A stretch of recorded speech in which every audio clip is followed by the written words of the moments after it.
So you then bought, as we mentioned earlier, the Charlotte Bobcats, a new team.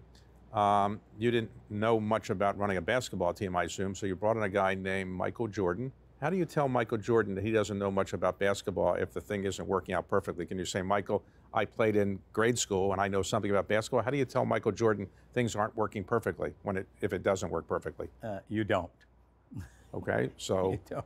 just let him run the team, and you basically owned it, and he more or less was the manager of it? He was the general manager of it, and he decided on who he's going to hire as coach. He decided on what players he was going to draft, and he decided on how the team would be run. I was the payee, the payer in this case. So when you sold your NBA team, the Charlotte Bobcats, the price of NBA teams had not risen to the billion-dollar range.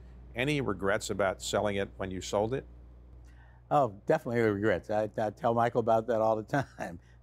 But nobody could have predicted that Don Sterling would say what he said about black people, and that led to the NBA commissioner to say, we've got a huge racial problem if we're going to keep Don Sterling as an owner.